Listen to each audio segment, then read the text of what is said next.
Bonjour, je vous propose aujourd'hui une petite halte sur un verset, Jean 17, 21, un extrait de la prière de Jésus avant d'être arrêté et mis à mort. Je vous lis ce bref extrait de cette prière de Jésus. Je prie pour que tous soient un. Père, qu'ils soient unis à nous, comme toi tu es uni à moi et moi à toi. Qu'ils soient un pour que le monde croie que c'est toi qui m'as envoyé. Durant son ministère, Jésus est intervenu dans la vie d'un grand nombre de personnes en apportant le pardon, la guérison et la délivrance. Même si les évangiles ne le montrent pas, cela impliquait bien entendu un dialogue constant entre Jésus, qui avait accepté d'être un homme avec les mêmes limites que nous, et le Père qui accomplissait ses prières avec ses interventions miraculeuses pour témoigner du lien qui l'unissait à son Fils. La réalité de la prière entre le Fils et le Père est présente pour tous les miracles. Et jamais la prière de Jésus n'est restée sans effet. Ce petit préambule me permet de rappeler l'importance de la prière et son efficacité. Sans elle, Jésus n'aurait pas pu accomplir les signes miraculeux qui rendaient témoignage de son identité. Il n'y a donc aucune raison d'imaginer que Jésus n'aurait pas été entendu par son Père céleste pour sa prière prononcée avec ses disciples avant de se rendre dans le jardin de Gethsémani où il sera arrêté. Par ailleurs, nous pouvons être sûrs que pour cette dernière rencontre de prière avec ses disciples, Jésus aura choisi avec soin ses sujets.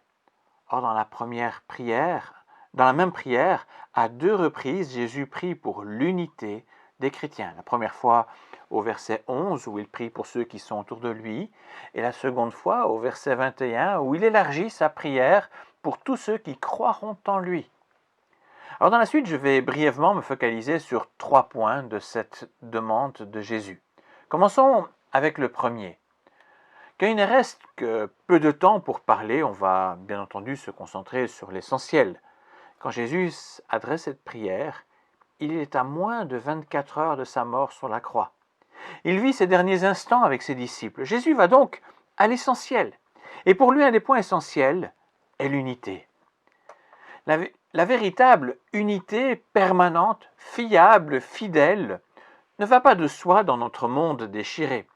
Nous sommes sans cesse tiraillés par la tentation de la division, et notre orgueil y est pour beaucoup.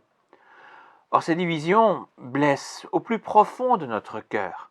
Jésus sait combien cela fait souffrir, et il sait que c'est un mal plus grand même que les maladies physiques.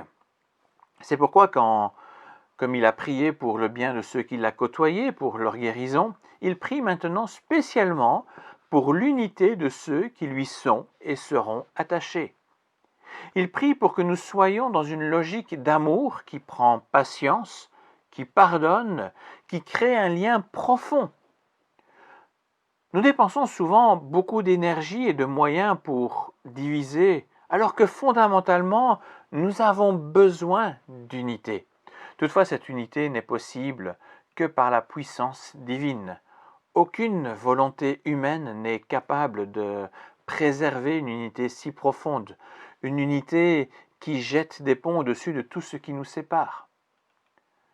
Nous pouvons être particulièrement reconnaissants envers le Christ d'avoir prié pour cette unité dont nous avons besoin pour vivre en paix. Nous pouvons aussi avoir l'assurance que sa prière n'est pas vaine, mais toujours efficace pour nous également. Le deuxième point que je souligne est la qualité de l'unité pour laquelle Jésus prie. Il ne s'agit pas de n'importe quelle unité, mais d'une unité comparable à celle qui unit Jésus à son Père. Jésus fait donc référence à cette unité éternelle au sein de la Trinité, unité divine, parfaite en tout point. Jésus prie évidemment pour que nous puissions avoir une unité, une communion avec le Père céleste, et pour cela le sacrifice à la croix était nécessaire. Jésus a donné sa vie pour que nous puissions avoir une relation privilégiée avec le Père, comme c'est le cas entre le Père et le Fils. Mais il en découle un corollaire. Cette unité ne peut exister pleinement si l'unité entre enfants de Dieu n'existe pas. C'est pourquoi la prière de Jésus concerne aussi l'unité entre croyants, entre tous ceux qui considèrent Jésus comme leur frère.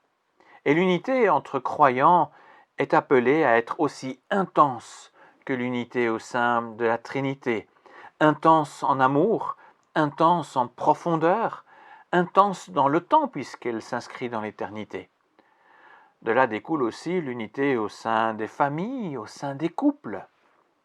Tout chrétien a pour vocation de vivre l'unité pour être à l'image de Dieu qui règne, chez qui règne l'unité entre le Père, le Fils et le Saint-Esprit.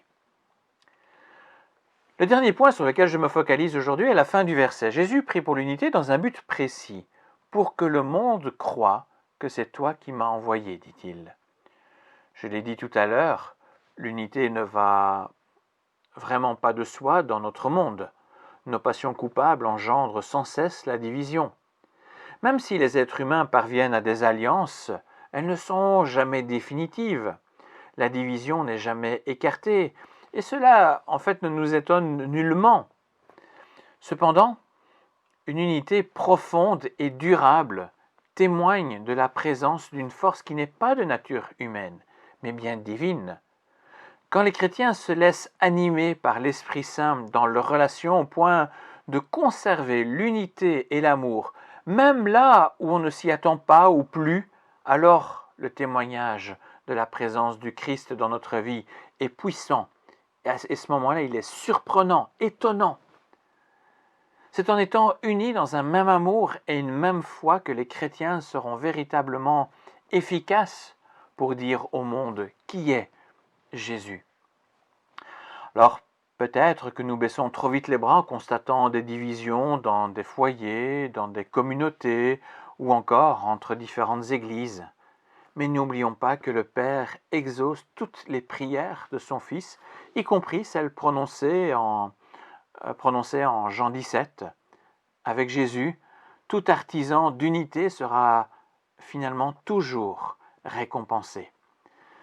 Que le Seigneur vous bénisse et surtout qu'il vous unisse dans un même lien par son esprit.